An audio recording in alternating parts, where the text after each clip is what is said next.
Hello everyone, I'm Tessellating Hexagons and cutscene.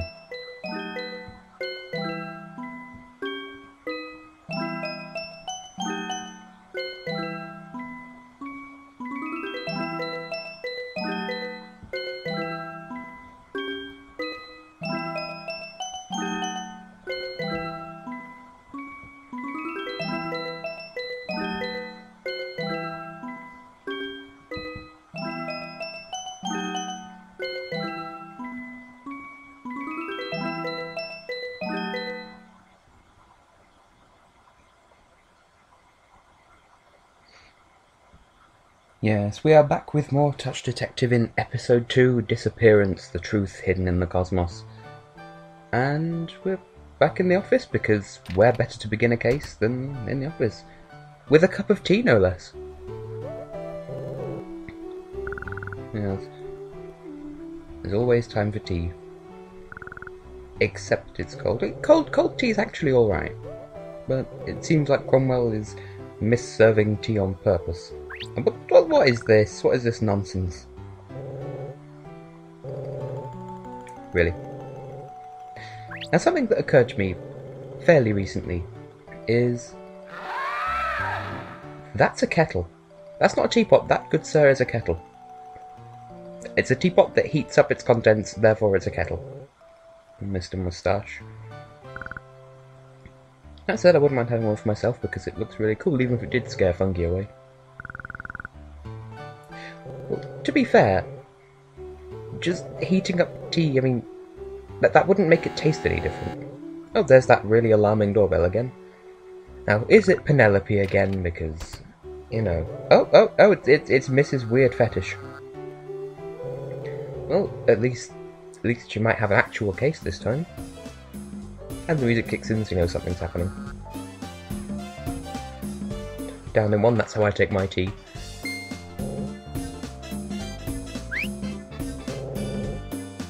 What? You have something against us speed tea drinkers? Honestly. So anyway, let's get to the point, Madam Air Pump. Not gonna let that one go because it's just so effing weird. Oh, so it is about Penelope. What's happened this time? Oh, well, this is actually quite serious then. Well, it's just go off from time to time, but apparently this time's different.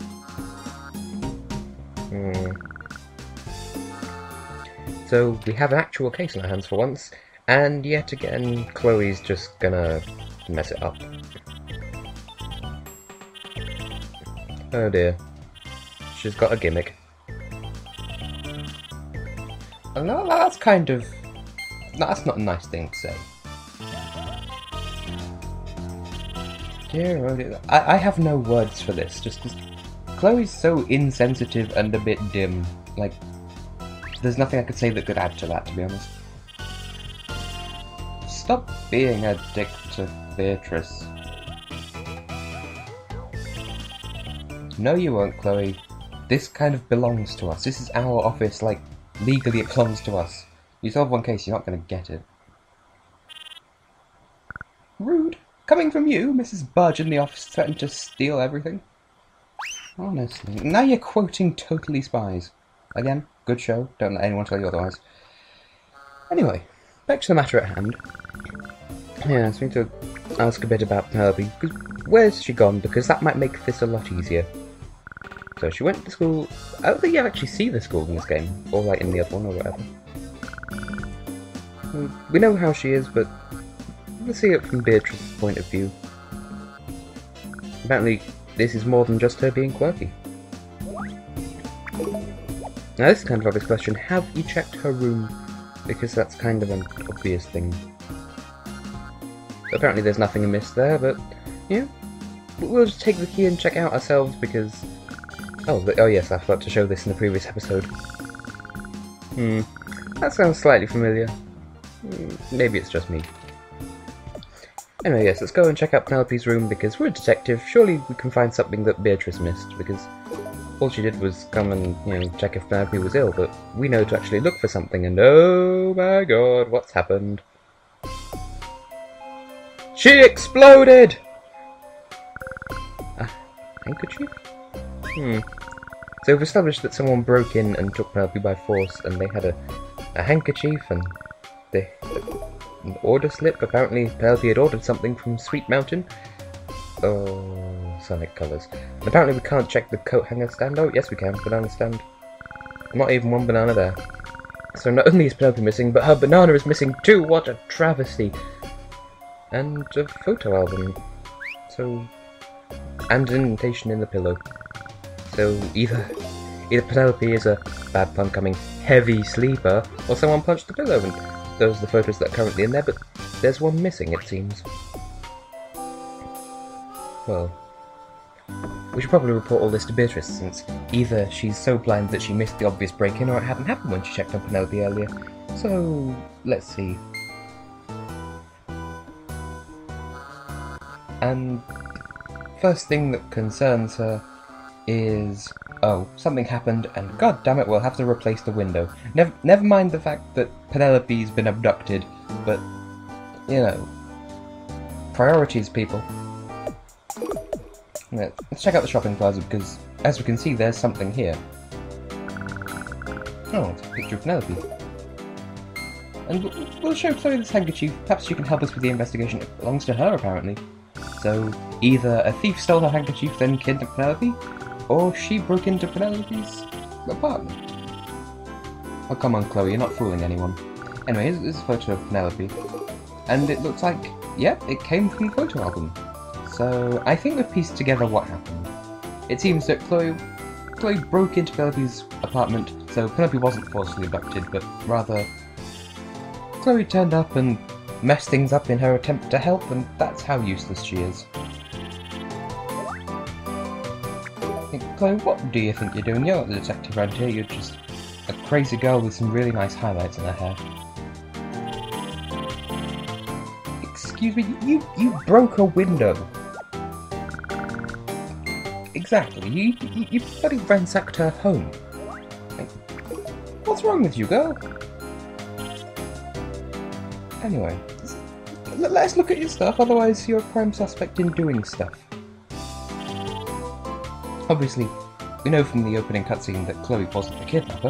In fact, they're really not very subtle about who did the kidnapping in this episode, whereas in Chapter 1, they made it mysterious, made us think it was Daisy. But nope, in this one they're just like, Penelope wandered off somewhere, and Chloe's being an asshole about it. And there's a Penelope labelled her banana. I don't know. I have anything to say about that. Oh, we've just had Penelope's stolen banana stolen back again. Yeah, that's Penelope's banana, you asshole. Of course we could prove it's Penelope's banana. It's got her name on it. Are you blind? Also, that's racist to bananas. They don't all look alike. So racist. Oh, and this is Penelope we're dealing with. Of course she'd write her name on a banana. Things that you totally say every day. Exactly. She'd do it for a time like this. You know... Penelope's just so strange, I can't add anything here.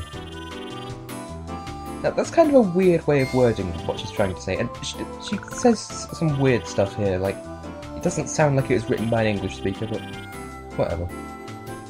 We'll just grab this banana peel because it could be funny later on. Let's just throw it at Chloe because it's evidence, and yep. Like, how did you looked at the banana, saw it had her name on it, and then it didn't occur to you that eating a banana wouldn't get rid of the label. LOL. Your anguish sustains me. Aww. Yes. Even Fungy's laughing at you. Now seriously, girl, what are you trying to do? Well, at least she admits it.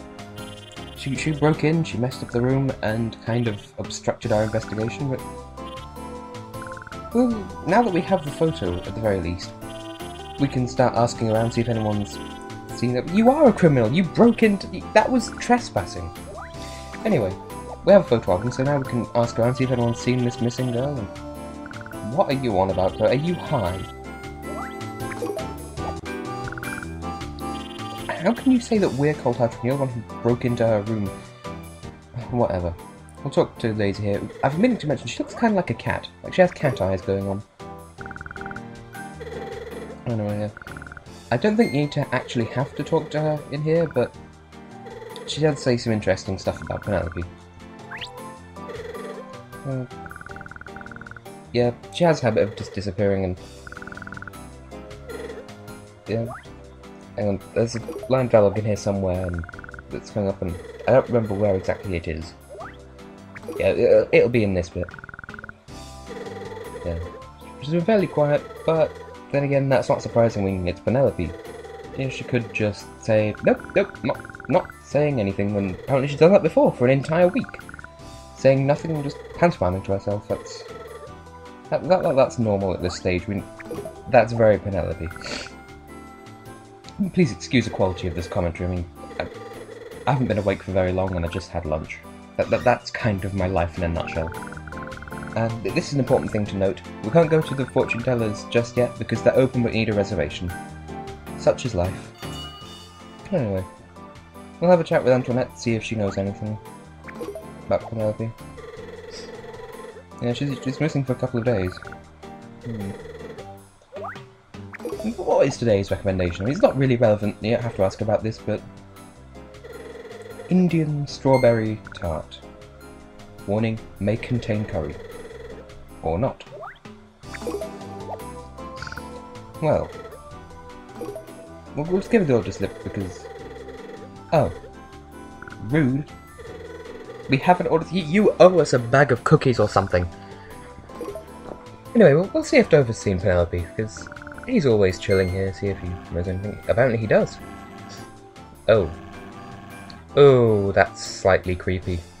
Because I've always imagined Dover to be like middle-aged or something, and Penelope is about the same age as Mackenzie, and they're both kids, so that's... Well, never mind the fact that he's a shark. But, you know.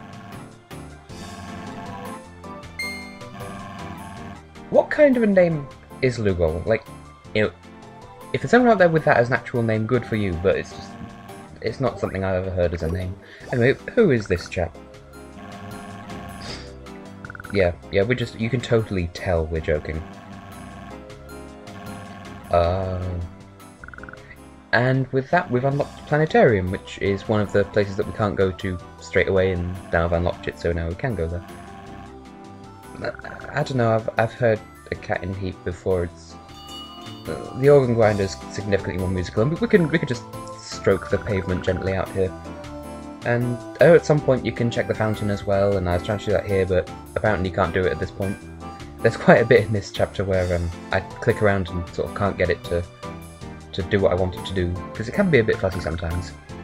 Now, that's one line that she says in at least 2 different places here, and I think again in the next game. Anyway, we can go to the Planetarium now. And it's that music. You know, we'll show this creepy little girl, see if she knows Penelope, but apparently she's Lynette or Lunette or whatever, I don't know. Well, do you know her or don't you? Creepy little girl. How bizarre. Well... Oh.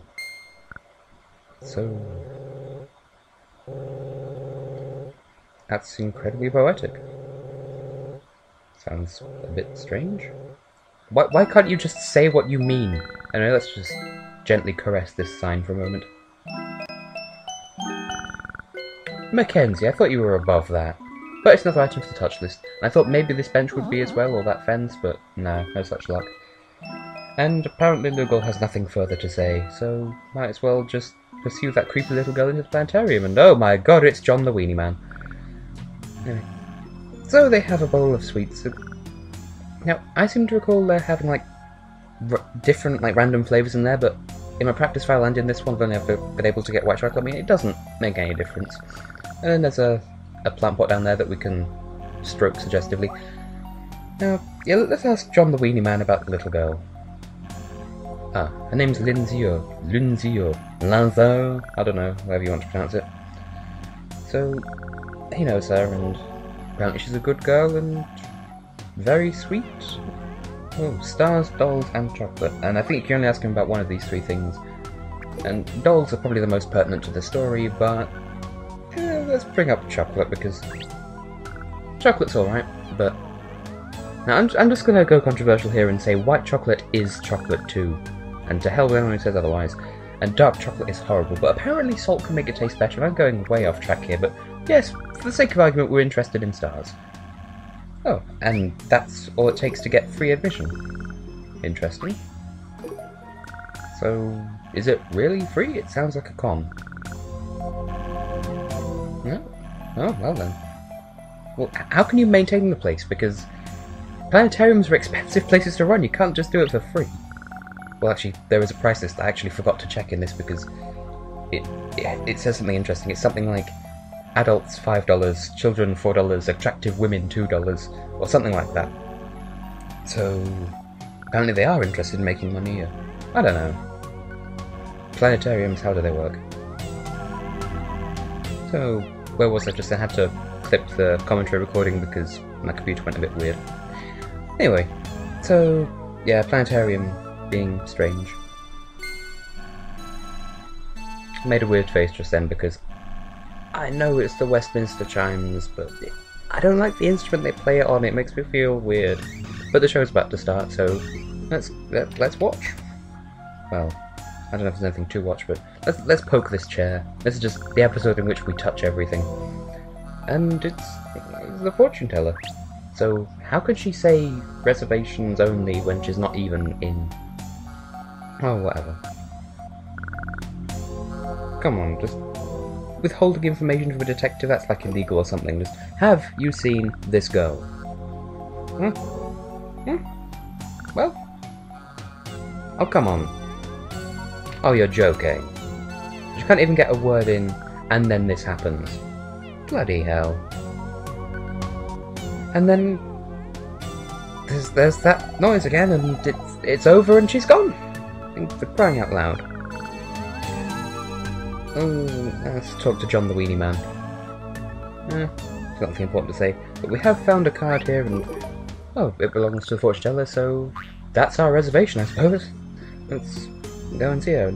This does mark the sort of the closing act of this episode. It's surprisingly short. Chapter 2 is a weirdly short chapter compared to the other 3. So, yeah.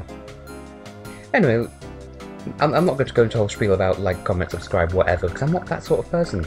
If you like the video, then good for you. Anyway, we can now come and go as we please into the fortune tellers. And just for the lols, let's grab an astrology chart. Although something tells me that they're just being given out in bulk because they're not very current. Ultra Deluxe Astrology. Now then, no more messing around. Who is this? Have you seen this girl? And what are you trying to... Enough with the lights, just stop talking in riddles. No, stop. Just... I'm happy for you, and I'm gonna let you finish, but you're saying stuff that makes absolutely no sense. Come on. Say something useful, please. And if that's not Legend of Zelda reference, I don't know what is. But come on, have you seen Penelope or not? Enough beating about the bush already. Well, I feel like I'm stuck between a rock and a hard place here. Come on. What? Bloody called it, didn't I? Well, whatever. Clearly this was of no use to us whatsoever, so we'll just wrap the episode up here because this is actually the end of part 1, although we can come back whenever we like, and purple haze for the win. So yes, this is the end of part 1 of the second chapter of the game, and I've been Tessellating Hexagons, and see you next time. Bye bye.